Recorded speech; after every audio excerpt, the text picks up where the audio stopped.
Les titres principaux. Le vice-premier ministre Tamaskan a souligné que la sécurité de l'Éthiopie ne peut être efficacement protégée par une forte capacité nationale.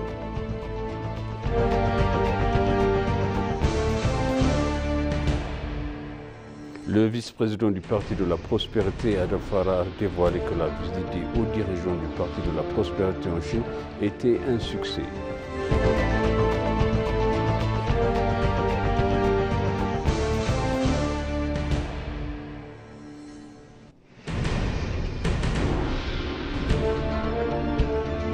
Bienvenue chers téléspectateurs sur EBC, c'est moi Zalal Mourkan avec le journal.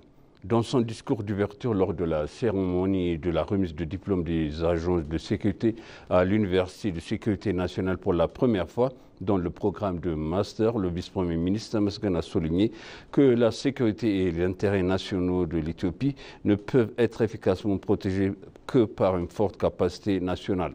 Le directeur général du service national de renseignement et de sécurité, Redouane Hussein, a pour sa part souligné l'importance de la capacité de renseignement, affirmant qu'une sécurité nationale efficace nécessite non seulement une force militaire et économique, mais aussi des opérations de renseignement supérieures. Il a ajouté que les réformes en cours au sein du service national de renseignement et de sécurité visaient à améliorer l'efficacité opérationnelle, la structure organisationnelle et les capacités technologiques.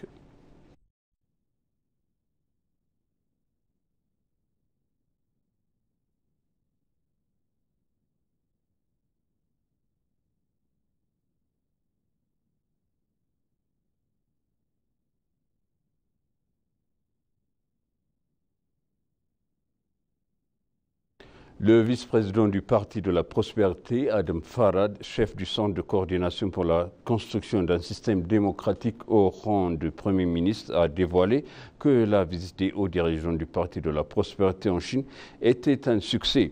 Adam Farah, dans son message sur les réseaux sociaux, a déclaré que la visite que nous avons effectuée en Chine avec la délégation qui comprenait des hauts dirigeants du Parti de la Prospérité s'était achevée avec succès. Il a également déclaré que pour réaliser le désir de prospérité de manière universelle, le principe du bénéfice mutuel continue à acquis une place particulière au cours de notre séjour.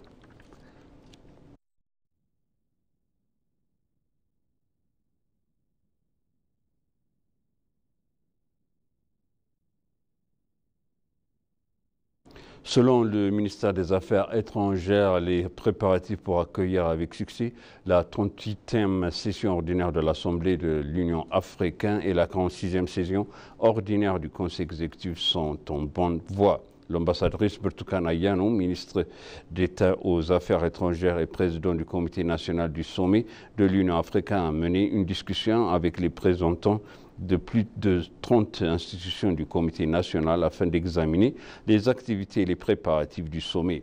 Malakou Badada, directeur général des affaires protocolaires au ministère des Affaires étrangères, a exposé les stratégies à mettre en œuvre pour assurer le succès du sommet.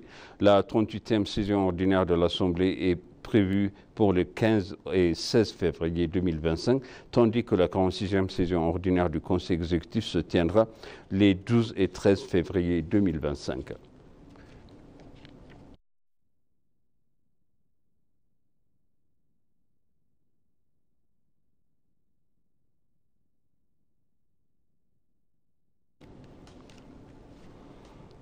Dans un récent entretien avec l'agence de nouvelles éthiopienne, l'éminent universitaire Yacob Arsano a exprimé ses inquiétudes quant à l'implication de l'Égypte en Somalie et en son potentiel de déstabilisation de l'Afrique du Nord-Est. Il a souligné la nécessité de renforcer la sécurité des frontières et les partenariats régionaux pour faire face aux menaces émergentes. Il a exhorté l'Égypte en tant que pays situé en aval du Nil à s'engager dans la négociation fondée sur les droits internationaux et à réviser ses politiques de l'époque coloniale concernant le fleuve.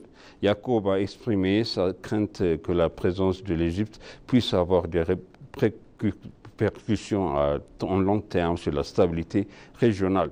Il a appelé le Conseil de sécurité de l'ONU, l'Union africaine et les dirigeants régionaux à surveiller de près les actions de l'Égypte, réaffirmant l'engagement de l'Éthiopie en faveur d'un engagement pacifique pour le développement et la stabilité de la région.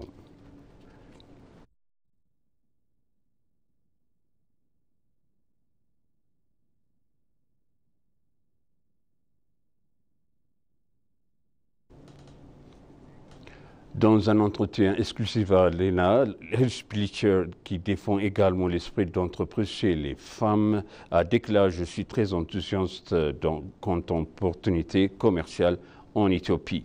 Citant son expérience qu'il y a 10 ans en Éthiopie, elle a été très impressionnée par la richesse et le potentiel du pays. Le chef de la délégation a expliqué qu'il y a beaucoup de dynamique, d'énergie supplémentaire autour du secteur privé pour les investisseurs. La réforme économique de l'Éthiopie s'ouvre aux investisseurs du monde entier, ce qui leur garantit la fiabilité du climat des affaires dans les pays, a récemment déclaré l'ambassadrice d'Autriche en Éthiopie, Simon Knapp, à l'ENA. L'Éthiopie est un grand pays non seulement par sa taille, mais aussi par son potentiel dans divers secteurs, a affirmé l'ambassadrice.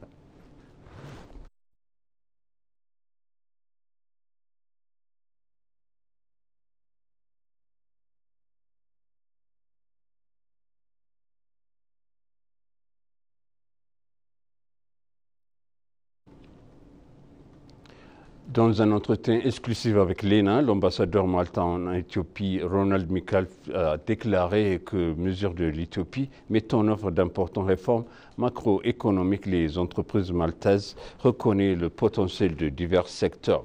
Une récente délégation commerciale comprenant un certain nombre d'entreprises maltaises a exploré les opportunités en avril dernier en Éthiopie, a-t-on appris. Selon lui, les réformes inclusives de l'Éthiopie signalant les environnements plus propices à l'investissement direct étranger.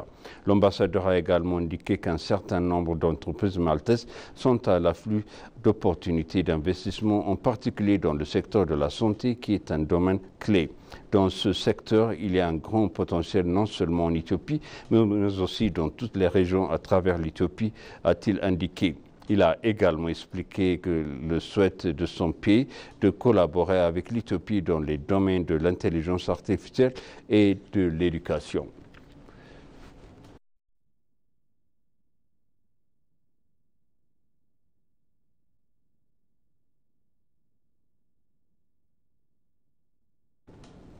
Dans un autre entretien exclusif avec l'ENA, Peter Gadalovic, directeur de la département de la coopération, de développement et de l'aide humanitaire du ministère tchèque des Affaires étrangères, a souligné la profondeur de la collaboration qui s'étend à différentes régions d'Éthiopie et englobe à la fois l'aide humanitaire et les efforts de développement.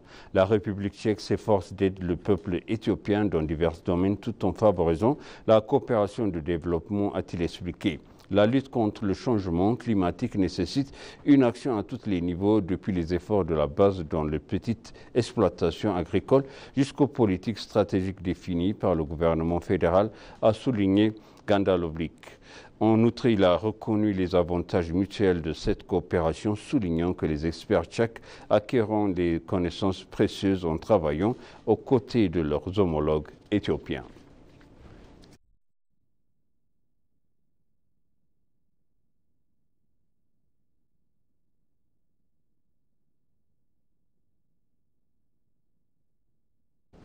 Et pour conclure, le journal s'adressant à l'ENA, dont lui, conseiller principal de l'initiative globale d'Alibaba lors de la création de l'Académie, a déclaré que la création de l'Académie sera une importance primordiale pour produire une main-d'œuvre qualifiée pour soutenir les efforts de numérisation et du commerce électronique de l'Éthiopie.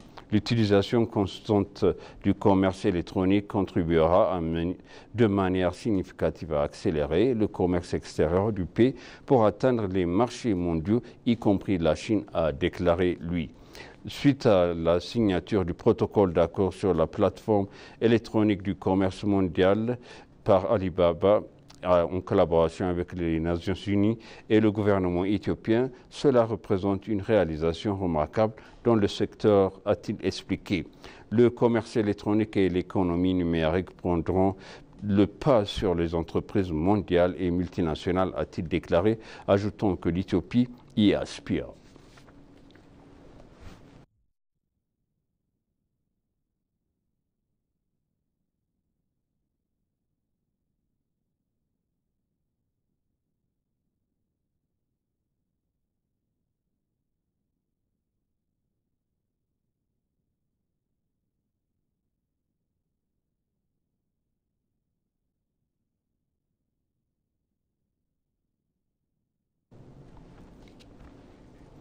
Et maintenant, je rappelle les titres principaux. Le vice-premier ministre Tamasgen a souligné que la sécurité de l'Éthiopie ne peut être efficacement protégée que par une forte capacité nationale.